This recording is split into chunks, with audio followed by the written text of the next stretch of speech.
Digitalisation. Le Trésor public de Côte d'Ivoire lance ses plateformes de paiement des dépenses et de recouvrement des recettes, Trésor Pay et Trésor Monnaie. Le directeur général du Trésor a présenté ces deux instruments de paiement et de recouvrement du Trésor ce 14 avril à la presse. Emploi et formation des jeunes en Côte d'Ivoire. Un plan d'action intégré a été lancé ce 14 avril à Abidjan lors d'un séminaire à la Confédération générale des entreprises de Côte d'Ivoire, CGC, une initiative du ministère de l'Emploi et de la Protection sociale. Enseignement supérieur, les étudiants de la comptabilité de l'Institut universitaire d'Abidjan IUA veulent perpétuer la traditionnelle journée de l'étudiant comptable de leur établissement. Objectif, promouvoir le métier de comptable. Madame, Monsieur, merci d'honorer le rendez-vous complet de l'actualité sur Business 24. Merci de suivre la télé utile. Ouvrons ce journal avec la digitalisation des services du Trésor. Le directeur général du Trésor et de la comptabilité publique de Côte d'Ivoire était ce jeudi 14 avril face à la presse. Objectif, présenter les nouvelles plateformes digitales Trésor Pay et Trésor Monnaie. Ces plateformes permettront de digitaliser les ressources recouvrées par le Trésor public et améliorer le niveau de paiement et d'encaissement des recettes de l'État. Konena Nourgo et Doumbia Yuba reviennent sur cette sortie du directeur général du Trésor et de la comptabilité publique face à la presse ce jour. Trésor Pay, Trésor Monnaie. Ce sont les nouvelles plateformes digitales mises au point par le Trésor public de Côte d'Ivoire. L'une est destinée au paiement des dépenses et le recouvrement des recettes, et l'autre, un portefeuille électronique permettant d'effectuer des opérations financières. Ces deux nouvelles plateformes permettront de digitaliser les ressources recouvrées par le Trésor public et ses démembrements, notamment les taxes communales, les contraventions, les frais d'hospitalisation ainsi que tous les autres frais payables dans les services du Trésor. Lorsque vous avez un paiement à faire au profit de l'État, vous utilisez Trésor Pay qui permet à l'État d'encaisser directement les ressources sans passer par des intermédiaires. Lorsque vous devez bénéficier de paiements faits par l'État, on utilise Trésor Pay pour vous payer et à partir de votre smartphone, vous avez le paiement qui vous revient et vous allez dans un guichet de distribution pour retirer vos fonds. C'est gratuit, je vous l'ai dit, c'est gratuit. En recette comme en dépenses, nous sommes une institution étatique, notre vocation, ce n'est pas de faire des bénéfices. Donc tout est gratuit. L'avènement de Trésor Pay et Trésor Monnaie permettra de lutter contre la corruption et améliorer le niveau de paiement et d'encaissement des recettes de l'État. Trésor Pay parce que nous avons noté que la mobilisation des ressources, pour prendre cet exemple, ne se fait pas de façon efficace. Lorsque nous avons mis en place la phase pilote, on a vu que dans certaines administrations, les recettes ont été boostées et multipliées par 2 ou par 3. Donc il s'agit de maximiser la mobilisation des ressources et de rendre plus efficace le paiement de nos dépenses. Avec Trésor Pay et Trésor Monnaie, l'État ivoirien n'aura plus besoin d'intermédiaires pour la collecte de ses ressources, puisque les recettes collectées seront directement logées dans les caisses de l'État. Une innovation majeure pour le Trésor public qui doit mobiliser 2005 milliards de francs CFA pour l'année 2022. Parlons emploi jeune. La problématique de la formation et de l'insertion des jeunes constitue une priorité pour l'État de Côte d'Ivoire.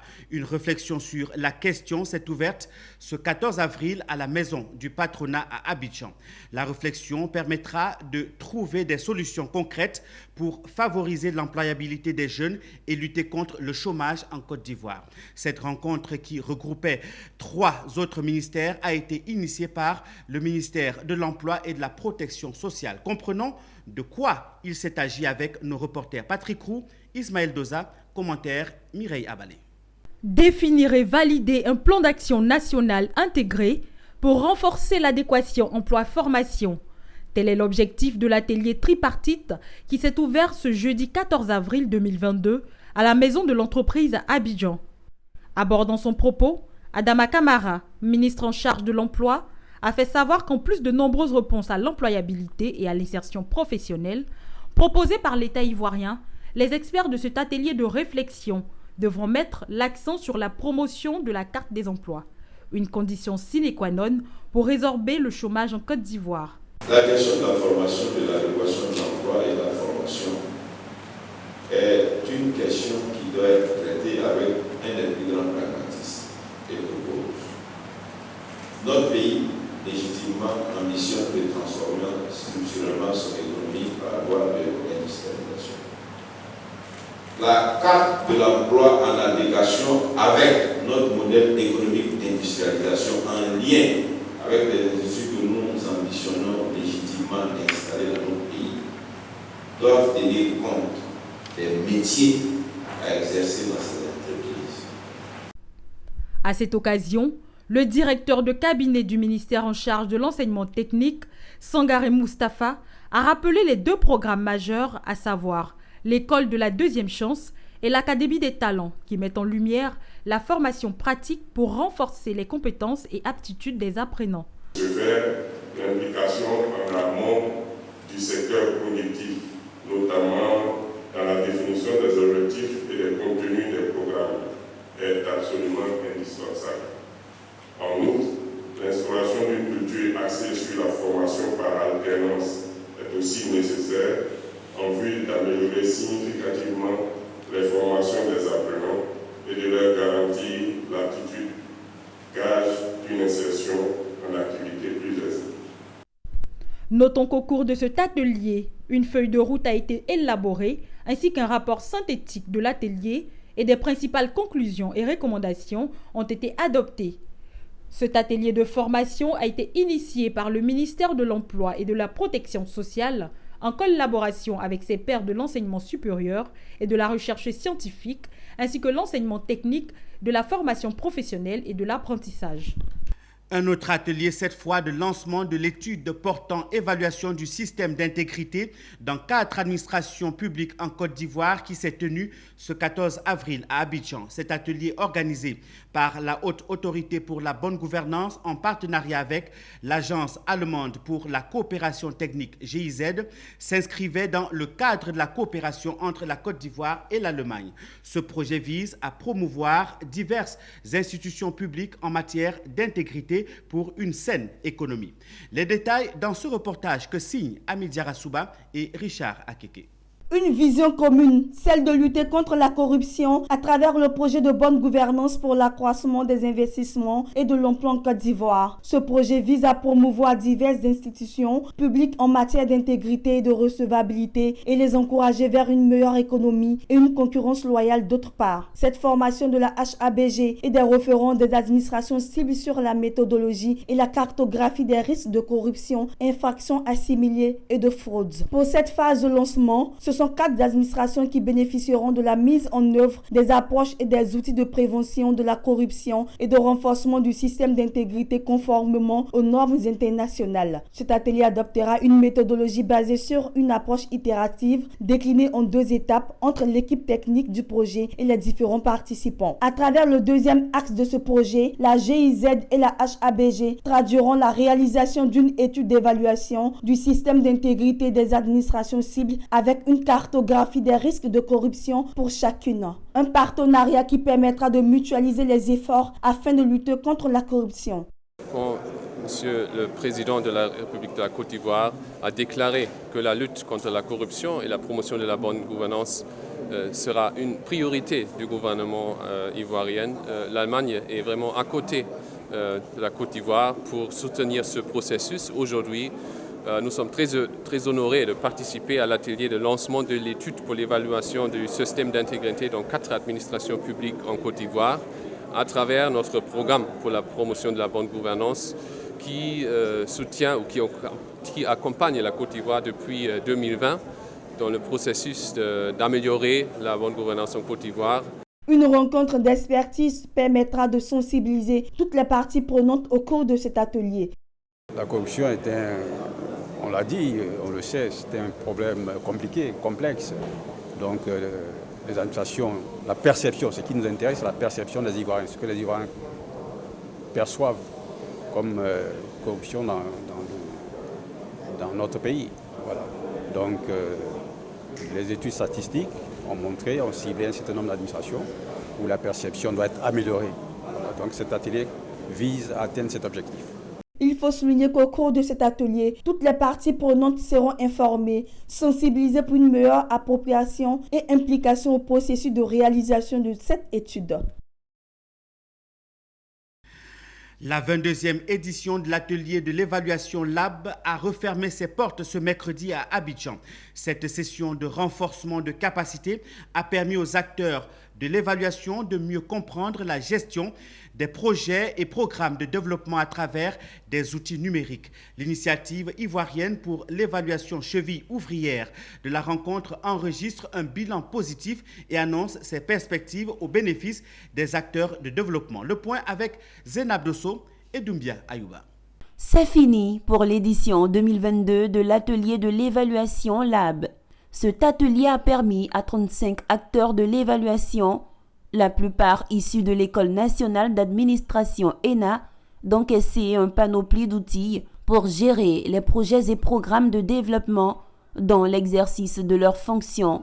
Par exemple, comment collecter des données à distance à travers des outils numériques. 3 jours de renforcement de capacité sur la question de la maîtrise de l'évaluation dans un monde en mutation.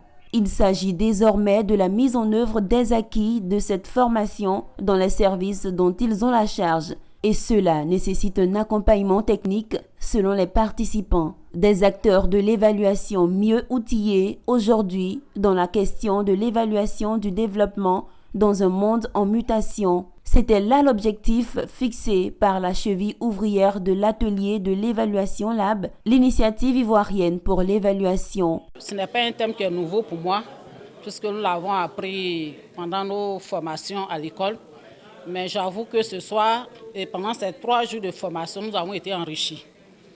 Et nous pensons que nos décideurs, les gouvernants, devaient prendre en compte cet aspect de l'évaluation dans les différentes politiques mises en œuvre dans nos États.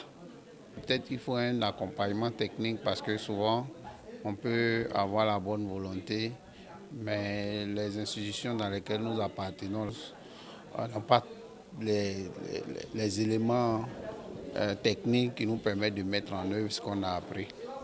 Les questions d'évaluation de stratégie et de programme pays, des thèmes qui ne sont pas vraiment usuels pour les évaluateurs de base, mais aussi nous avons mis l'accent sur les questions de collecte de données à distance avec des logiciels tels que Google Forms, Google Kobo Tools. Et enfin, nous avons mis l'accent sur la méta-évaluation, c'est-à-dire l'évaluation des évaluations. Tout est bien qui finit bien. L'atelier 2022 de l'évaluation Lab a été marqué par la remise de diplômes de participation aux bénéficiaires. C'était également l'occasion pour les initiateurs de procéder au lancement de la 7e édition du prix Évaluation d'Or, initié depuis 2005 et qui a connu un arrêt. Covid-19 oblige. Une cérémonie de signature de mémorandum a eu lieu ce jeudi 14 avril au ministère de l'Enseignement supérieur et de la Recherche scientifique au plateau entre la Côte d'Ivoire et la Suisse. Ce mémorandum porte sur le transfert du capital du programme d'appui à la recherche scientifique PASRES au Fonds pour la science, la technologie et l'innovation FONSTI. Reportage Félix Zabo et Ézéchiel Seri. C'est une somme de 5 milliards de francs CFA qui passe des caisses du programme d'appui stratégique à la recherche scientifique PASRES à celle du Fonds pour la science, la technologie et l'innovation FONSTI.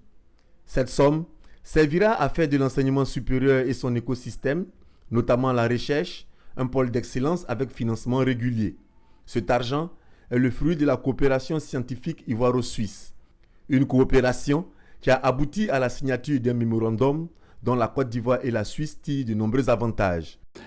Et ce matin, nous avons procédé au transfert du fonds d'établissement du PASRES, le programme d'appui stratégique à la recherche scientifique, qui est également de 5 milliards. Donc nous avons procédé à l'acte qui transfère ce fonds d'établissement de 5 milliards vers le FONSTI. Ce qui fait qu'on aura au niveau du FONSTI un fonds d'établissement qui va monter à 10 milliards et qui seront déposés en DAT dans une banque de la place. Et avec les intérêts générés par ces 10 milliards, nous pourrons financer de façon optimale les projets de recherche Parce que je signale que, évidemment, en plus des fonds qui seront générés par ce fonds d'établissement, l'État va continuer à mettre quand même sur la table un certain montant au niveau budget annuel. Aujourd'hui, on remet entièrement ce capital de 5 milliards, ça a été dit par Excellence Monsieur le Ministre, on remet ce capital au FONSTI. Donc c'est une marque d'extrême confiance envers les capacités de la Côte d'Ivoire en matière de recherche scientifique et d'enseignement supérieur, envers le FONSTI qui a rempli tous les critères de fonctionnement, d'habilitation à pouvoir fonctionner comme un fonds national de recherche d'un autre pays, comme le Fonds national suisse, qui d'ailleurs reste partenaire dans les organes du FONSTI. Donc c'est une étape symbolique extrêmement importante parce que le FONSTI va maintenant à 100% gérer ce capital qui initialement était en partie géré par la Suisse. Pour rappel, le PASRES a été mis en place le 15 juin 2007 pour financer des projets de recherche, allouer des bourses à des jeunes chercheurs et surtout aider la Côte d'Ivoire à se doter d'un fonds national de soutien à la recherche et à l'innovation, d'où la création du FONSTI en juin 2018. Un mot de l'enseignement supérieur privé. Le réseau des étudiants comptables de l'Institut universitaire d'Abidjan, REC-IUA, a organisé ce 13 avril sa traditionnelle journée de l'étudiant comptable GEC. L'objectif de cette journée est de promouvoir les métiers de comptabilité ainsi que leur insertion dans le monde professionnel. Découvrons cette journée des étudiants comptables de l'IUA avec Walter Kofi et Ismaël Doza. Quelle est la place des métiers de la filière comptabilité à l'ère du digital? La question était au centre de cette rencontre entre étudiants de l'Institut universitaire d'Abidjan et les professionnels de la comptabilité. Elle s'est structurée autour d'échanges enrichissants sur les nouveaux outils numériques favorisant la célérité et la transparence dans le secteur de la comptabilité. La digitalisation de l'administration financière à travers la plateforme e-impôt obligeant désormais les professionnels à faire des déclarations en ligne ou l'utilisation de logiciels tels que Sari au quotidien par les comptables a fait l'objet d'exemples démontrant l'évolution du métier à l'ère du numérique. Alors nous avons pris la peine de dire aux auditeurs de s'intéresser au métier de la comptabilité, notamment au métier de la fiscalité, qui est un métier qui est beaucoup prisé sur le marché de l'emploi. Nous avons demandé aux auditeurs de bien suivre les cours de la fiscalité et notamment de s'intéresser au digital. De plus en plus, l'administration fiscale parle de la digitalisation de l'impôt, où on n'est plus obligé de se déplacer au départ avec les documents comptables, mais d'aller sur la plateforme à partir de l'espace de l'entreprise et de créer bien évidemment son espace, renseigner les différents impôts à payer. Ça veut dire qu'aujourd'hui, on ne peut plus exercer en tant que comptable sans toutefois occulter ou avoir une bonne formation en ce qui concerne la digitalisation de l'impôt. Il était question aussi au cours de ces assises de parler des débouchés de la filière comptable. Comptable financier, expert comptable, fiscaliste, contrôleur de gestion, auditeur. Quel est le parcours pour embrasser ces carrières? Pour le réseau des étudiants comptables de l'IUA, initiateur de cette journée, c'est l'occasion de vulgariser et de promouvoir les métiers de la filière afin de susciter l'engouement chez les plus jeunes et leur offrir des pistes pour s'intégrer plus aisément dans le tissu professionnel. Nous avons pour perspective de créer un bon réseau de sorte à ce que les étudiants s'insèrent plus rapidement dans le monde professionnel. Créer un réseau, qui va permettre de se reconnaître à l'extérieur. C'est-à-dire, si je suis comptable, je recommande ma collègue comptable dans la même école, dans le même réseau. Voilà, c'est un peu une sorte de réseau d'insertion professionnelle que nous voulons créer en fait. Ce que j'ai retenu, c'est que déjà on avait un peu peur, on avait tous peur en tant que comptable que la technologie vienne nous voler notre métier, si je puis le dire. Mais j'ai pu apprendre que ce n'est pas le cas. En fait, la technologie est un camarade qui viendra nous faciliter notre charge de travail. Rappelons que la journée comptable est une initiative du réseau des étudiants comptables de l'Institut universitaire d'Abidjan, REC-UIA. Elle est organisée chaque année au sein de l'établissement où cabinets et sociétés d'expertise comptable sont invités à partager leur expérience avec les jeunes étudiants. C'est la fin de ce journal proposé par l'ensemble de la rédaction de Business 24. Merci à tous et bonne suite de Semaine Sainte à tous les chrétiens. Je vous retrouve un peu plus tard sur les antennes de Business 24 pour une nouvelle édition d'information. Au revoir.